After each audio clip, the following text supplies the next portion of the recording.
केरल में एक जगह है नंथनकोड और यह शायद इकलौती ऐसी जगह है जिसका नाम अगर आप गूगल पर देखो तो आपको कुछ ऐसी चीजें मिलेंगी जिनके बारे में आपने सोचा भी नहीं होगा। यह लड़का जो आप अपने स्क्रीन पर देख रहे हो, इसका नाम है कैडेल जॉनसन राजा।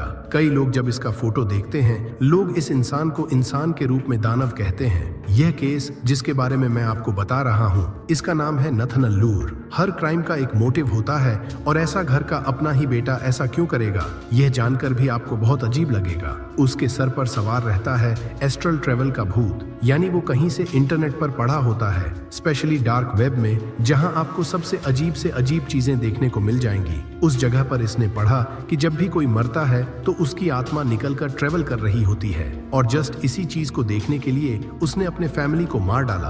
अब यह आपको बहुत अजीब लग रहा होगा, पर सबसे इंपॉर्टेंट बात इस केस की यह है कि आइसोलेशन यानी अकेला रहना क्या कर सकता है इंसान के दिमाग के साथ। यह जो कैडेल जॉनसन नाम का लड़का है, ये हमेशा अकेले फर्स्ट फ्लोर पर रहता था और इसके बहुत कम दोस्त थे। ये बहुत ज्यादा इंट्रोवर्ट था। ये केस हमें एक बात बताता है कि जो डार्क वेब है यानी इंटरनेट की काली साइड, वो हमें क्या क्या सिखा सकती है और हमें ना जाने कैसा बना सकती है। दिमाग का कोई हद नहीं होता, कोई भी किसी भी तरह से ब्रेन वॉश हो सकता है। जो मैं फोटो की बात कर रहा था, इसी लोग हॉरिफिक इसलिए मानते हैं क्योंकि इसके चेहरे पर आप देख सकते हो कोई भी गिल्ट नहीं दिख रहा कि इसने क्या किया। पुलिस इसको पकड़ कर ले जा रही है, फिर भी इसके चेहरे पर अपने मम्मी पापा बहन नानी किसी को भी मारने का कोई रिमोर्स नहीं है। जस्ट आत्मा को बाहर निकलते हुए देखने का इसका एक स्टूपिड सा फैंटेसी सब कुछ खत्म कर डाला। यह केस 2017 में थनकोट मैसर के नाम से जाना जाता है। इस फैक्ट को खत्म करने से पहले एक और बात मैं आपको बता दूं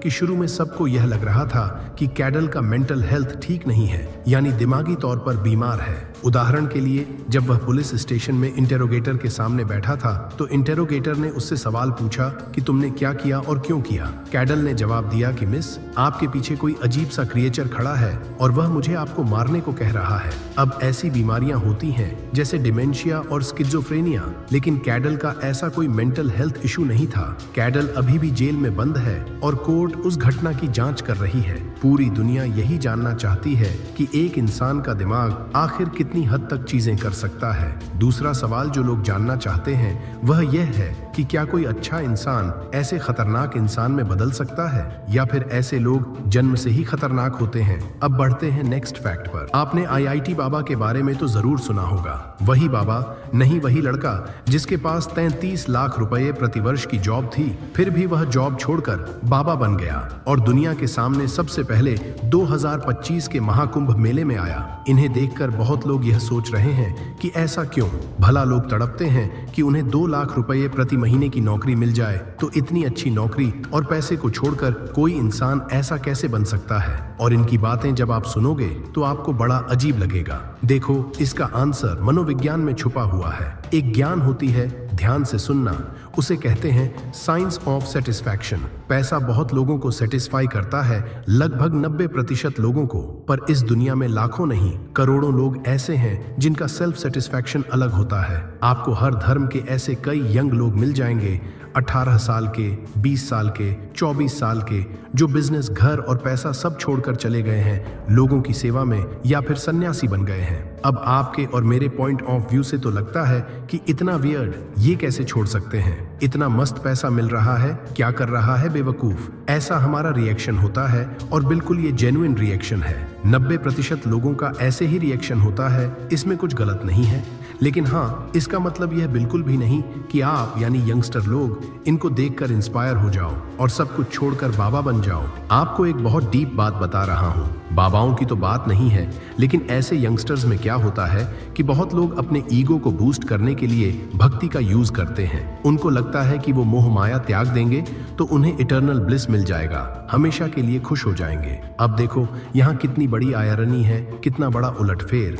यही होता है कि आप किसी भी चीज को चेज ना करो, पर भक्ति एक तरह से लोगों का नशा बन जाती है, प्लेजर बन जाती है, जिससे रियल एनलाइटनमेंट जो बड़े गुरुस कहते हैं वो तो नहीं मिलता।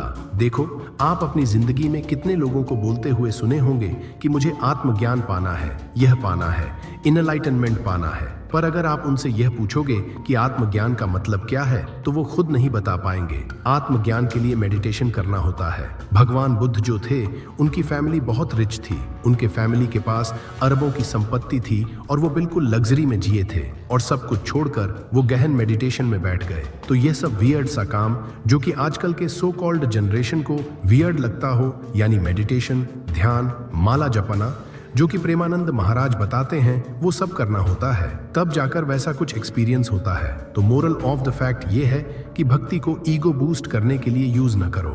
और आपके आसपास अगर ऐसे लोग हैं जो कि भक्ति को ईगो बूस्ट करने के लिए यूज कर रहे हैं तो उन्हें बिल्कुल भी भाव मत दो। स्पिरिचुअल मास्टर्स के अकॉर्डिंग इस 800 करोड़ की आबादी में से सिर्फ 50 यानी 50 लोग होते हैं एक टाइम पर, जैसे कि अभी, जो कि असल में एक्चुअल में इनलाइटे हैं, जो कि किया ही नहीं जा सकता। तो ये थे आज के सारे फैक्ट्स। वीडियो को लाइक जरूर करना, नीचे कमेंट करना कि वीडियो कैसा लगा और सब्सक्राइब करके बेल आइकॉन जरूर ऑन कर लेना।